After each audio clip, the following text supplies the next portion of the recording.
Hello friends, আমি রাখি আর আমার চ্যানেল বাঙালি রান্নাঘরে আপনাদের সবাইকে ওয়েলকাম জানাচ্ছি। আজকে আমি আপনাদের সাথে অনেক পুরনো দিনের একটা রেসিপি শেয়ার করছি। আজকে আমি মুসুর ডাল আর কুমড়ো পাতা দিয়ে এমন একটি রেসিপি বানাচ্ছি যেটা কিন্তু ছোট বড় সবারই খেতে ভীষণই ভালো লাগবে। আর সত্যি এটা গরম ভাতে খেতে জাস্ট অপূর্ব লাগে। বানানো কিন্তু ভীষণই সহজ। ভিডিওটা স্কিপ না করে পুরোপুরি দেখবেন, আশা করি আপনাদের ভালো লাগবে। আর ভালো লাগলে অবশ্যই ভিডিওটাতে লাইক শেয়ার কমেন্ট করতে কিন্তু ভুলবেন না। চলুন তাহলে আজকের এই রেসিপিটা আমরা শুরু করি। আমাদের আজকের এই রেসিপিটা করার জন্য এখানে আমি নিয়ে নিয়েছি বেশ কয়েকটা মিষ্টি কুমড়োর কচি কচি পাতা। আপনারা চাইলে কিন্তু এই রেসিপিটা লাউ পাতা বা চাল কুমড়ো পাতার কচি পাতা দিয়ে এটা করতে পারেন। আর এই পাতাগুলো আমাদের খুব ভালো করে ধুয়ে রাখা আছে। এখন আমি গ্যাসে একটা কড়াই বসিয়ে দিয়েছি, এর মধ্যে দিয়ে দিলাম বেশ কিছুটা জল। এই জলের মধ্যে আমি এই পাতাগুলোকে হালকা করে একটু বয়েল করে নেব। জলের মধ্যে সামান্য পরিমাণে একটুখানি লবণ ফেলে দিলাম। এখন এই জলটাকে একটু গরম করে নিচ্ছি ভালো। জলটা আমাদের বেশ ফুটে গেছে। এখন আমি পাতাগুলোকে একটু হালকা বয়েল করার জন্য দিয়ে দিলাম। এই পাতাগুলোকে কিন্তু খুব বেশি সেদ্ধ করার দরকার নেই, 1-1.5 মিনিট একটু ফুটে উঠলেই আমি এটাকে বন্ধ করে দেব। আর এই গরম জলের মধ্যে 1 মিনিট মতো এটাকে রেখে দেব পাতাগুলোকে। এখন এটাকে একটু ঢাকা দিয়ে দিলাম 1-1.5 মিনিটের জন্য। 1 মিনিট মতো হয়ে গেছে। এখন আমি গ্যাসটা বন্ধ করে দিলাম আর এটাকে এই জলের মধ্যেই 1-2 মিনিট রেখে দেব। তারপরে জল থেকে তুলে ভালো করে পাতাগুলোকে আমি তুলে নেব জলটা ঝরিয়ে নিয়ে। বেশি কিন্তু জলের মধ্যে ফোটালে পাতাগুলো একেবারে সেদ্ধ হয়ে যাবে, রেসিপিটা কিন্তু ভালো করে করা যাবে না। আমি এখানে প্রায় 100 গ্রাম মতো মুসুর ডাল 1 ঘন্টা মতো হলো জলে ভিজিয়ে রেখেছি। তো এখন আমি এটাকে প্রথমেই পেস্ট করে নিচ্ছি। একটা মিক্সার গ্রাইন্ডারের জার নিয়ে নিলাম, এর মধ্যে ডালটা নিয়ে নিচ্ছি। আর এই ডালটাকে কিন্তু আমি একদম পুরোপুরি মিহি করে পেস্ট করব না, একটু দানা দানা করে পেস্ট করে নেব।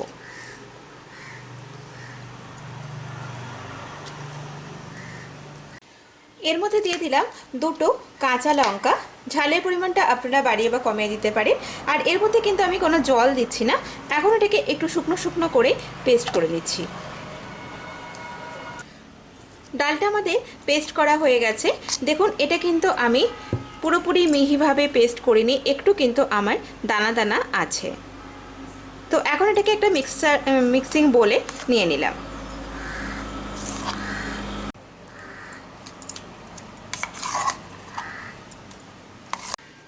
এখন এই ডালের পেস্টটার মধ্যে আমি দিয়ে দিলাম 1 টেবিল চামচ পেঁয়াজ, আদা আর রসুন বাটা। দিয়ে দিলাম অল্প একটু কুচানো পেঁয়াজ। আপনারা চাইলে কিন্তু রেসিপিটা পেঁয়াজ রসুন ছাড়াও করতে পারেন, সেক্ষেত্রে পদ্ধতিটা একই থাকবে, পেঁয়াজ আর রসুনটা বাদ দিয়ে দেবেন। দিয়ে দিলাম 2টো কুচানো কাঁচা লঙ্কা, স্বাদ মতো লবণ দিয়ে দিলাম,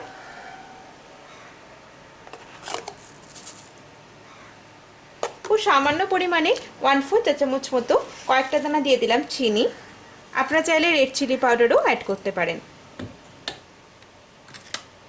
1/4 চা চামচ মতো দিয়ে দিলাম হলুদ গুঁড়ো।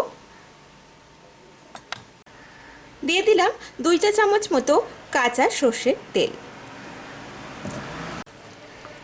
এখন সব উপকরণের সাথে এই ডালের পেস্টটাকে আমি ভালো করে মিক্সড করে নিচ্ছি।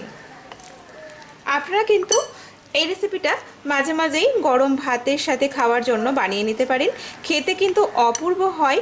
আর এটা অনেক পুরনো দিনের একটা রান্না। ডালটা আমাদের মিক্সড করা হয়ে গেছে, এখন চলে যাচ্ছি নেক্সট স্টেপে। এই পাতাগুলোকে আমি গরম জল থেকে ভালো করে জলটা ঝরিয়ে নিয়ে তুলে নিয়েছি। এখন প্লেটের মধ্যে একটা করে কুমড়ো পাতা নিয়ে এর মধ্যে আমি দিয়ে দিলাম এই ডালের মিশ্রণ। এটা পরিমাণ মতো দিতে হবে, দেখবেন যেন কুমড়ো পাতা থেকে এটা বেরিয়ে না যায়, সেই পরিমাণটা বুঝে দিতে হবে। এখন এটাকে আমি ফোল্ড করে নেব।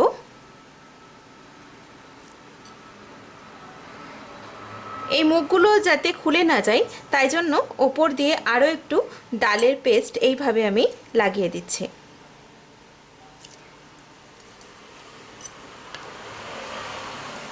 এতে কিন্তু এটা খেতেও বেশ ভালো লাগবে।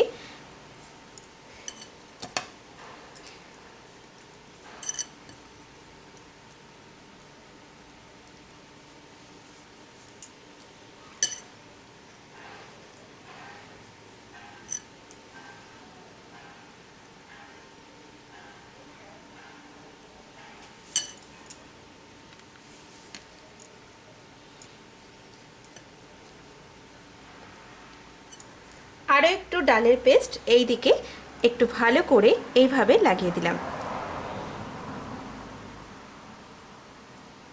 ঠিক এইভাবে আমি প্রত্যেকটা কুমড়ো পাতা রেডি করে নিচ্ছি।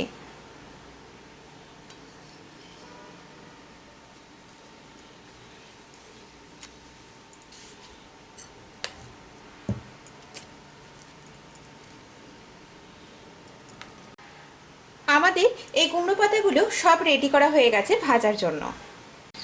এখন এই পাতাগুলোকে ভাজার জন্য আমি কড়াইতে সর্ষের তেল দিয়ে দিলাম, তবে খুব বেশি তেল কিন্তু এটাতে লাগে না। আর এই রান্নাটা আপনারা অবশ্যই কিন্তু সর্ষের তেলে করাই চেষ্টা করবেন। সর্ষের তেলে এটা ভাজলে কিন্তু বেশি টেস্টি হয় খেতে। তেলটা আমাদের বেশ ভালো গরম হয়ে গেছে। এখন আঁচটাকে একটু কমিয়ে নিয়ে আমি এই পাতাটা তেলের মধ্যে দিয়ে দিলাম। আর যে দিকটাতে আমি ডালের মিশ্রণটা লাগিয়েছি সেই দিকটা কিন্তু আমি তেলের মধ্যে দিয়েছি। এখন এটাকে আঁচটাকে কমিয়ে রেখেই প্রায় 2-3 মিনিটের জন্য ঢেকে দিচ্ছি, যাতে ভিতরে যে ডালের মিশ্রণটা দেওয়া আছে সেটা আমাদের খুব ভালোভাবে সেদ্ধ হয়। বেশ কিছুক্ষণ হয়ে গেছে, এখন আমি ঢাকনাটা খুলে দিলাম আর এখন এটাকে আমি উল্টিয়ে দিচ্ছি। দেখুন এই সাইডটা কিন্তু খুব সুন্দর ভাজা হয়ে গেছে, খুব সুন্দর একটা কালার চলে এসেছে। এখন এটাকে উল্টিয়ে দিয়ে এই পাতার দিকটাও 1 মিনিট মতো আঁচটাকে কমিয়ে রেখেই ঢেকে দিলাম। আমাদের এই রেসিপিটা কিন্তু পুরোপুরি তৈরি হয়ে গেছে।